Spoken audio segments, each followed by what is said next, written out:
Jadi waktu ketika gue masuk ke dalam dimensi itulah, gue sebut dimensi ya, karena gue nggak tahu bahasa tepatnya. Itu energi itu nutupin gue. Dia bungkus gue rasanya hangat. Terus gue bilang, engkau Tuhan, I am. Wow, so you were talking? Iya, tapi not by mouth. Yeah, with this voice. By telepati kayak gitu. Yeah. Terus gue bilang, kalau memang kamu Tuhan, ini sih serius, memang kamu Tuhan, dan kamu adalah seperti Tuhan yang aku tahu di dunia menurut pengetahuan agama. Sorry ya, ini sorry gue minta maaf dulu. Ini kejadian faktanya yang harus gue cerita. Kayaknya kau tidak pantas disembah. Kayaknya kau tidak pantas disembah. Kayaknya kau tidak pantas disembah.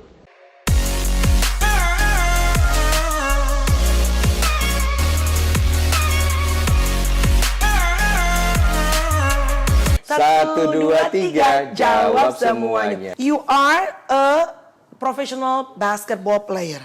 Oke, sampai sekarang udah retired dong? Udah retire 2011 gue retire. 2011 udah kelar. Sekarang you're YouTuber, you are anything, actor, segala macam. Palu gada dan juga termasuk artis yang sering digosipin di infotainment.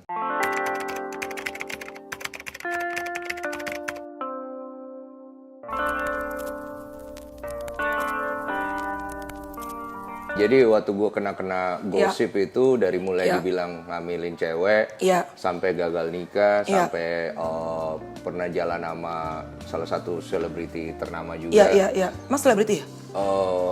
Penyanyi ya. Penyanyi. Itu nggak memberikan isu positif sih buat gue. Terakhir kalau nggak salah cowok matre deh gosipnya. Oh iya, itu terakhir gue mau kondo. Modal kodok doang. Nggak, tapi emang benar sampai lu tuh baca lu dibilang mau kondo gitu. Lebih parah, mama gua apalah segala macem. Tapi lama-lama gua berpikir emang begitu, itu suatu hal yang lu nggak bisa stop orang untuk berpikir menurut apa yang mereka percaya gitu. Betul, kan. benar. Dulunya gue sempat berpikir bahwa apa sih yang salah dengan pikiran orang? Kenapa sih mereka nggak bisa berpikir seperti gua? Akhirnya gue tahu bahwa gue yang salah. Meaning lu yang salah tuh artinya apa? Ngapain gue berpikir bahwa orang harus berpikir kayak gue? Itu kan sebuah kesalahan. Karena orang itu kan beda-beda sudut pandangnya. Dan ketika gue pengen memaksakan pikiran gue kepada orang lain, berarti gue salah. Exactly.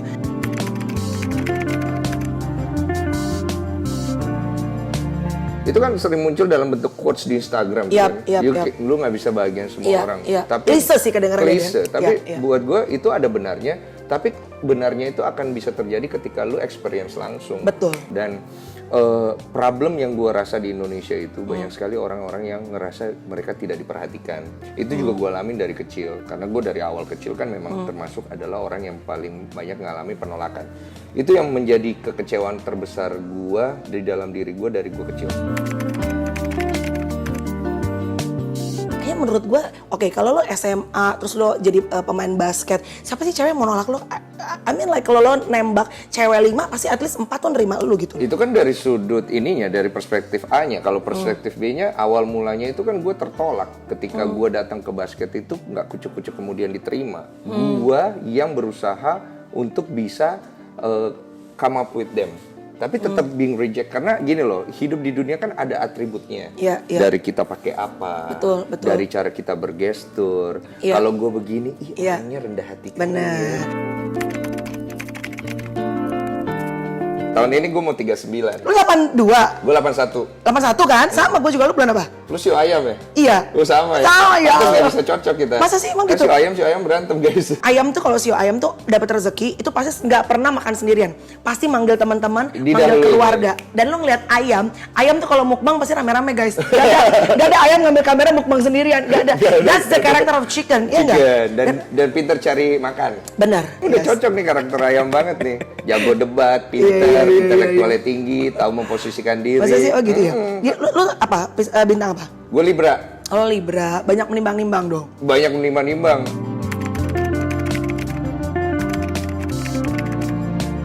Betul, itu salah satunya. Yang bener loh? Oke. Tapi buat gue semua pribadi itu sebenarnya mengerucut kepada satu understanding aja.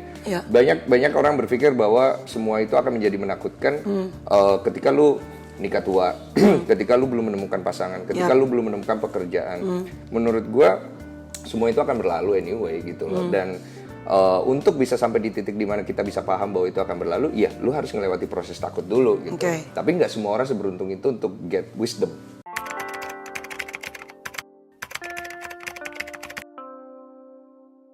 Gue sempet dititipin di panti asuhan karena mama gue kebingungan bagaimana menghandle gue di saat itu karena dia nggak punya ongkos. Dia melahirkan di rumah sakit, dia nggak punya ongkos, dia hanya punya kalung, dia jual nggak cukup, dia keluar dari rumah sakit kerja buat nembus gue. May I know where was your dad? Bapak gue ada, cuman bapak gue nge-cover dari belakang, ngasih duit, tapi mama gue nggak mau. Oh, tapi he wasn't being present. Dia ada, tapi mama gue reject. Tanpa sosok ayah, jadi gue nggak tahu bapak gue kayak gimana dan mama gue berhasil menggantikan peran ayah dalam hidup gue. Wow. Sampai akhirnya gue tuh nggak perlu ngerasa bahwa kok gue nggak punya bapak, karena mama gue. Tapi pernah dong ngerasa kayak gitu? Like you feel sad, misalnya ngambil rapot, ih anjir orang lain punya bapak, gue enggak gitu, ada dong? Enggak, gue lebih merasa sedih bahwa ini hidup gue kok nggak enak kali gitu loh. Maksudnya bukan masalah gue nggak punya bapak atau gimana, maksudnya kok gue kayaknya nggak normal gini. Orang lain ada ibunya, mama gue juga nggak mau datang kadang-kadang, karena gue bandel. Terus kalau gue bandel, kan gue masih kecil bukannya harusnya dituntun ya. Tapi kok nggak ada yang menuntun gue, malah gue dibully ya.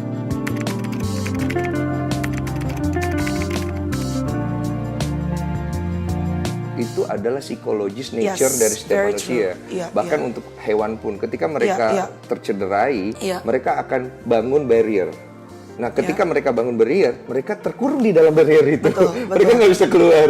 Nah, problemnya adalah banyak orang yang akhirnya hidup di dalam dimensi atau ilusi yang mereka bikin sendiri. 7 tahun yang lalu gue menghadapi diri gue sendiri yang gue bangun itu. Jadi gue waktu itu pernah ngalamin satu kejadian spiritual di mana gue akhirnya berhadapan dengan diri gue sendiri dan gue berada di ruangan yang tidak ada batas. Like kayak kagak ada batasnya sama sekali, kayak ya udah, gue ada satu ruangan, nggak ada ini, nggak ada itu, nggak ada. Jadi di situ hanya keheningan.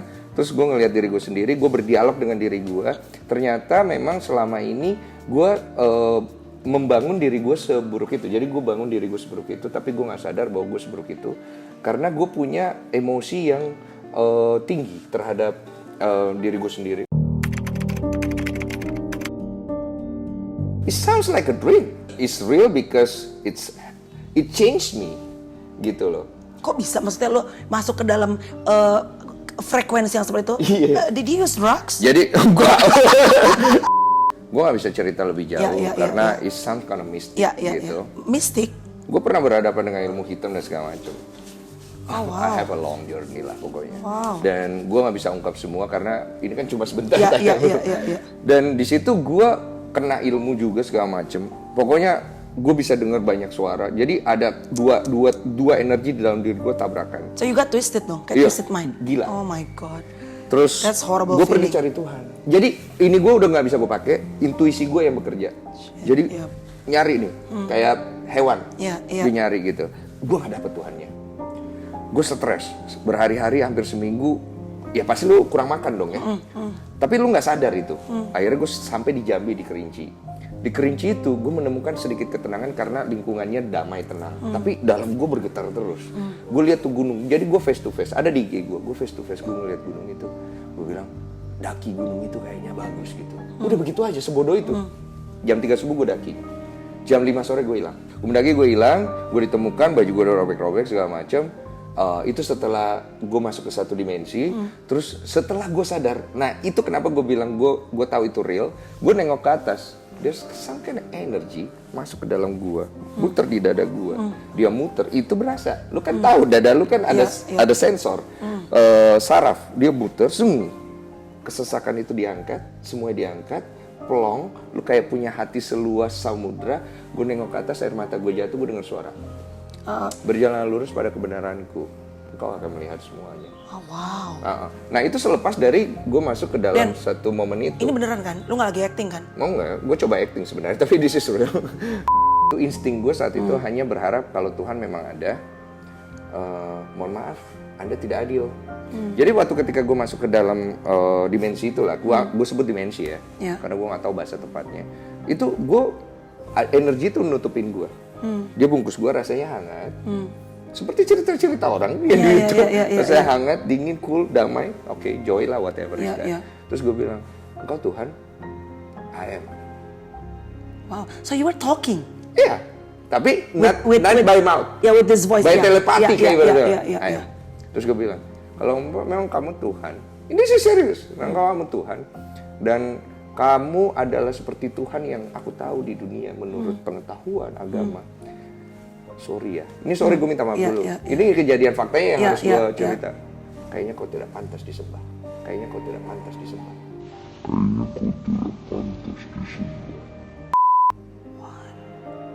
Itu gue tidak ada keraguan mengatakan itu. Itu kejujuran gue dari hati. Dan gue tahu, gue berbicara dengan satu power yang selesai hidup gue kelar habis ini kalau dia mau jahat sama gue gitu. Bener. Ternyata it's different.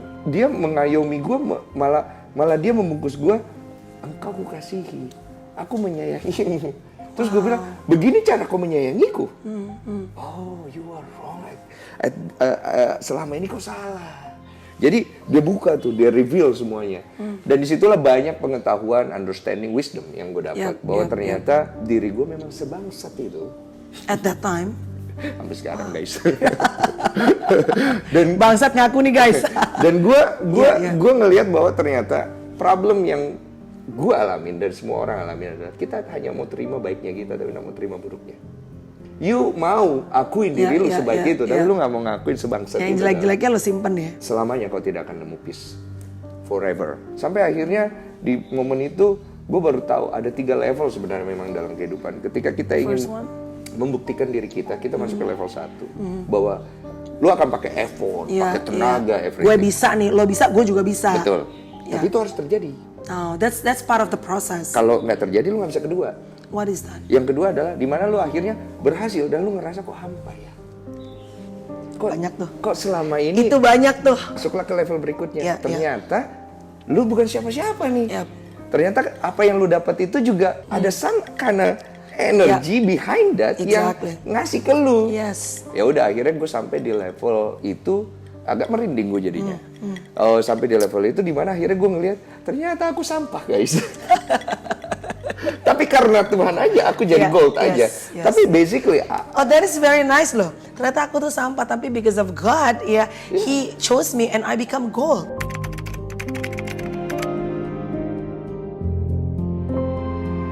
Gue ngerasa peace itu terjadi tiap hari tergantung dari lu-nya sih.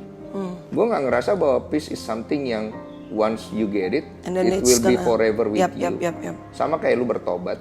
Bukan hari ini lu bertobat dan selamanya lu akan benar terus. Karena nakal lagi ya, Bo. Karena besok lu bisa salah anyway. Betul. So buat gue hidup itu memang day by day. Dimana peace is something that you earn. Because you want it in your heart. Kalau gue tiap hari, gue minta peace sama Tuhan dibangun gue dan di tidur gue. Because itu yang gue mau dalam hidup gue. Tuhan, aku ingin berjalan hari ini. Lead me. Because I don't know what I have to do. Exactly. Bring me to your will. So I got peace. Tapi untuk sampai ke titik itu, lu harus struggle dulu dengan emosi lu. Karena emosi kita itu adalah kendala paling besar dalam diri kita untuk menentukan mana yang benar, mana yang salah. Makanya ada bunyinya faith over feelings.